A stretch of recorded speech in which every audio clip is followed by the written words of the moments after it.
kelihatan hari ini tentu tidak asing lagi wajahnya Pak Salehuddin di SDN Waru Barat 5. Kalau tahun 2021 kita pernah mendatangi sekolah ini, kondisinya sekolah ini bukan menjadikan perusahaan, tapi menjadikan untuk latihan main pingpong anak-anak. Walaupun sebenarnya pingpong udah ada juga.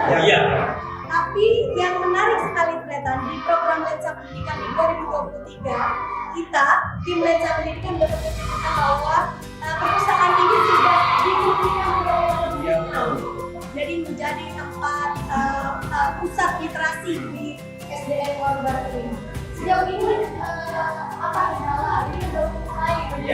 Apa kendala menjadi perpustakaan? Kendalanya sekarang, kenapa masih mager seperti ini? Kendalanya adalah bos yang keluar. Jadi dananya saya masih utang dulu. Masih utang dulu ya. Tapi tentu tidak menjadikan semangat. Tetap semangat. Memberikan pelayanan sistem bidang kelas. Iya, betul. Dan sejauh ini bagaimana membaca anak-anak? Alhamdulillah sudah mulai anak-anak sudah minat bacanya sudah meningkat ya. Kalau melihat kondisi perpustakaan, perpustakaan ini panas. Jadi tidak ada kipas tapi sudah baik. Saya nanti mau masukkan AC. Luar biasa. AC. Dapur kipas. Iya, dapur kipas AC. Bagaimana teman-teman belum berbasis IT juga? Ini sudah mulai ini yang tawarnya masih. Ibu siapa? Ibu Tujana, bagaimana kondisi perpustakaan sudah perpustakaan di Jawa Barat? Apakah bisa untuk semua anak-anak dapat perpustakaan? Insya Allah bisa dengan perubahannya yang sangat signifikan dari yang namanya bersama dengan lapangan pihak.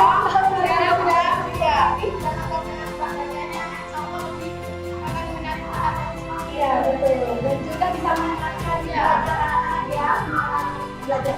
Kan bisa dilihat ya progres Lensa Pendidikan dari 2021 sampai 2023 tidak ada yang manipulasi. Benar-benar di sini dulu menjadikan tempat kalian tidak difungsikan sebagaimana mestinya. Tapi tahun ini kita bisa melihat inilah dia kondisi SDN Waru Barat 5. Kita akan tetap. Baik rekan, hari ini saat ini saya sudah berada di SDN Waru Barat 5, tapi di kelas 6 ya. Kelas 5 dan ini pembelajaran sudah pembelajaran berbasis digital ya. Dengan Pak siapa? Pak Zeni. Sejauh ini sekolah ini tentu jauh dari perkotaannya, tapi digitalisasi sudah dilakukan sejak 2021. Ya, sejauh ini ada kendala untuk anak-anak sendiri pembelajaran dengan sistem digitalisasi gimana? Ya alhamdulillah lebih enakan, tapi ini digunakan sewaktu-waktu, tidak terus-menerus. Kalau anak sudah bosan, saya beli buku lagi, lalu diteruskan lagi. Lalu ada perjanjian lagi kalau mau fokus, saya nanti akan berikan musik. Oh, artinya ini bisa menjadi stimulus stimulus ke anak-anak supaya anak-anak bisa lebih semangat belajar. Dan ini sudah diterapkan semenjak 2021 sampai 2023 tahun ini. Dan itu bisa nggak mampu untuk push semangat belajar anak-anak nggak? Terbukti mampu nge-push. Kemarin di Darul Ulum ada murid juara 3 namanya dulu tidak ada saat ini di kompetisi jadi sini Pamekasan juara 3 untuk menentukan dan yang saya 4 dan 5 yang di Pamekasan yang kemarin 4-5 tapi yang diambil itu 3 yang di Pamekasan tapi yang di sini juara 3 untuk IBS Rohil ada ini juara 3 yang IBS tingkat kecamatan tingkat kecamatan. Terus yang Nora ini tidak masuk Raja Said itu juara 3 matematika. Tingkat kecamatan juga. Artinya di tingkat kecamatan selesai ya untuk bisa prestasi luar biasa sekali. Dan digitalisasi ini juga mampu mensupport anak-anak, menstimulan anak-anak sehingga mereka prestasinya lebih push ya. Ya, Terima kasih. Baik Tretan, kalau tadi kita sudah melihat pembelajaran di kelas 5 sistem digitalisasi, tidak hanya pembelajarannya yang berbasis digital, tapi rupanya ujian-ujian yang digelar di sini, baik itu ujian kenaikan kelas maupun ujian tengah semester sudah berbasis digital, khusus untuk kelas-kelas tinggi. Luar biasa sekali. Dan saya sudah bersama Bapak Apan, kebetulan yang sebagai guru agama, guru agama di sekolah ini. Dan tadi cukup menakjubkan bagi kita tim Lensa Pendidikan karena melihat langsung bagaimana siswa membaca Al-Quran dengan metode tahfidz dan menghafal yang ternyata ini sudah merata di beberapa kelas. Apa metode yang diterapkan di sini sehingga tahfidz merata di semua kelas? Ya, metode pertama yaitu adalah dari kelas 1 sampai kelas 3, metode baca bersama dulu. Ketika bersama berjalan selama 1 bulan atau 2 bulan, maka kita itu suruh tutor atau 5 ayat.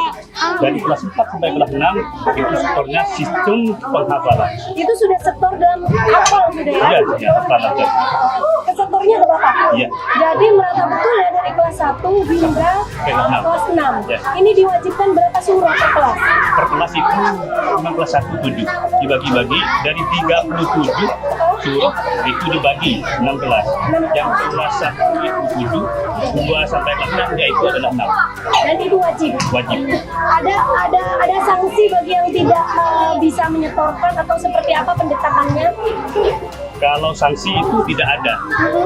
Yang pertama saya itu adalah mahabbah, cintanya terhadap Al-Quran. Iya, tapi kan kemampuan anak-anak berbeda. Berbeda-beda. Akan tetapi ketika metode dipakai dengan membaca bersama, pasti itu akan mudah. Ada metode auditif, ada metode visual.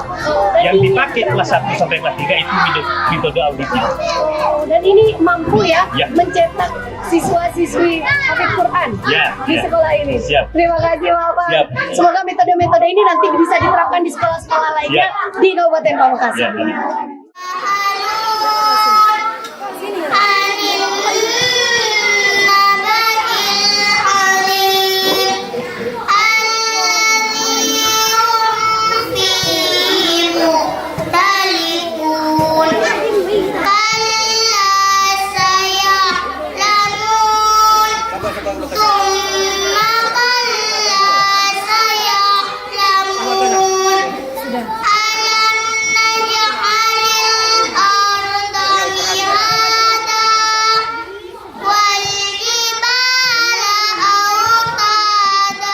Assalamualaikum warahmatullahi wabarakatuh. Waalaikumsalam warahmatullahi wabarakatuh. Tretan, terima kasih telah menemani saya Sari Purati bersama tim Lensa Pendidikan dari satu sekolah ke sekolah yang lain. Kita perkenalkan profil sekolah dalam program Lensa Pendidikan, salah satu program unggulan Dinas Pendidikan dan Kebudayaan Kabupaten Pamekasan yang digagas oleh pemerintah Kabupaten Pamekasan. Tentu ini menjadi program unggulan karena menjadi kebanggaan kita semuanya bahwa profil-profil sekolah bisa di program Lensa Pendidikan. Dan hari ini saya berada di SDN Waru Barat 5. Luar biasa kalau di 2021 kita bertemu dengan Bapak Solehuddin dalam kondisi sekolah yang baik, tapi sekarang lebih baik. Lebih baik lagi gitu ya. Pak Solehuddin SPDMM Aku Kasek Waru Barat 5. Selamat pagi Pak Solehuddin. Selamat pagi Mbak. Terima kasih tadi sudah diajak berkeliling melihat sekolah, progres sekolah dari 2021 ke 2023, 2 tahun, dan progresnya sangat mencengangkan. Nanti kita akan bahas ya Tretan. Dan di sebelah kiri saya tentu ada orang yang luar biasa mendampingi tim Lensa Pendidikan, Hajar MMPD selaku Korwil Cambidikbud Kecamatan Waru. Assalamualaikum Pak Hajar. Masih semangat ya Pak Hajar ya? Alhamdulillah. Tonton perjalanan program Lensa Pendidikan hanya di Klik Madura, portal informasi terlengkap seputar Madura. Klik saja Klik Madura. Baik, kita akan ngobrol dengan Pak Solehuddin. Iya. Pak, 2021 Sari kesini dalam program Lensa Pendidikan juga tentunya. mengawal lensa pendidikan awal sekali ya. Iya, Waru betul. Barat 5 itu. Iya, betul. Dan kita melihat sendiri banyak kekurangan memang yang menjadi PR Pak Solihuddin pada saat itu. Betul. Nanti Tretan bisa melihat tayangannya di 2021 di program Lensa Pendidikan. Bagaimana Pak Solihuddin menyampaikan bahwa banyak hal yang perlu dibenahi. Salah satunya juga terkait perpustakaan. Perpustakaan waktu itu masih tidak bisa difungsikan dengan baik sesuai Iya. dengan Fungsinya. fungsinya. Bahwa tempat pusat literasi. Iya. Nah, waktu itu perpustakaan digunakan sebagai lapangan pingpong. lapangan pingpong darurat gitu ya. Iya, iya. Tapi luar biasa, lapangan pingpong darurat banyak sekali mencetak atlet berprestasi di Iya. Waru Barat 5. Dan hari ini Tretan kita sudah melihat sendiri bagaimana perpustakaan difungsikan sebagaimana mestinya menjadi pusat literasi bagi siswa-siswi sekolah ini dan yang pasti mencetak prestasi luar biasa. Alhamdulillah. Bapak ceritakan progres apa lagi selain persoalan literasi di sekolah ini? Kami di sekolah ini nanti akan membersihkan sampai perpustakaan itu sampai tuntas dengan harapan yang lebih gemilang. Wah, artinya belum standar ini ya? Belum, masih banyak PR ya? terkendala dari dana. Iya, gitu. betul. Sejauh ini dari perpustakaan, kalau tadi juga disampaikan digitalisasi. Iya. Kalau dulu di 2021 digitalisasinya hanya seputar pembelajaran. Iya. Tahun ini sudah mulai ke ujian bahkan berbasis online. Betul, iya. Luar biasa sekali. Pak, sejauh ini bagaimana respon dari masyarakat sendiri? Ya, alhamdulillah. Dengan adanya barusan ini sudah melaksanakan ujian online dari kelas 4, 5 dan 6, artinya kelas tinggi. Iya. Itu antusias dari wali murid juga bagus. Cuman disarankan dari wali murid kalau nanti sudah ujian HP itu langsung dipegang guru. Emang kendalanya karena handphone ya, handphone. Iya. Itu yang menjadi kendala sejauh ini. Tapi sudah mulai dilakukan upaya-upaya oleh sekolah. Iya, sudah. Jadi habis ujian langsung diambil gitu ya. Begini Mbak, sebenarnya di sekolah sudah punya namanya Chromebook itu 15 dan ada laptop juga. Kekurangannya itu nanti murid. Jika wali murid tidak mampu, tidak punya HP, maka difasilitasi oleh sekolah. Utamanya anak-anak yang mondok. Nah, itu. Adakah kalau tadi kan banyak sekali yang sudah dilakukan, termasuk metode tahfidz yang sudah betul. lebih baik daripada 2 tahun yang lalu. Iya. Bapak, sejauh ini dukungan dari orang tua atau masyarakat, apakah ada progres peningkatan jumlah siswa di sekolah? Alhamdulillah, ini responnya dari wali murid juga akan menginginkan bahwa tahfidz ini menjadi unggulan di sini. Oh iya, selain juga akademik Selain akademik dan non akademik, maka tahfidz harapan dari masyarakat untuk menjadi program unggulan di sini gitu. Iya. Kalau jumlah siswa sendiri ada kenaikan nggak? Ada progres nggak?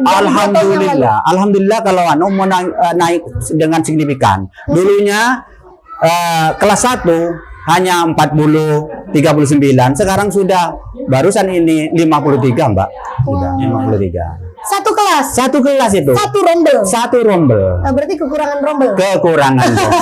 Makanya itu Mbak, dari forum ini, dari program bahasa ini saya ingatkan kepada Bapak, ya utamanya Bapak tadi Kepala Dinas Pendidikan untuk membaca kami di sini, karena ada masa dalam satu kelas 53 murid. Suaranya Lensa Pendidikan. Betul Mbak, betul. Karena memang program Lensa Pendidikan ini digelar dalam rangka untuk melihat kondisi sekolah berbasis media. Jadi monitoring berbasis media. Jadi dari sini Kepala Dinas Pendidikan akan melihat langsung bagaimana kebutuhan sekolah. Termasuk salah satunya Pak Solihuddin yang diinginkan adalah RKB. Baik Pak Solihuddin, terima kasih tadi informasinya. Tapi yang perlu saya apresiasi adalah 2 tahun progresnya luar biasa. Alhamdulillah. Baik itu dari tingkat akademik maupun non akademik. Non akademik prestasi di bidang pingpong sudah di kecamatan udah mewakili Pamekasan. Luar biasa sekali. Baik, kita beralih pada Pak Hajar, Korwilcam Bidikbud Kecamatan Waru, yang kalau tahun 2 tahun yang lalu saya tidak bertemu dengan Pak Hajar karena waktu itu didampingi oleh pengawas ya. Iya, Pak. Nah, Pak Hakul Yakin. Ya, Pak Hakul Yakin, beliau sudah purna tugas.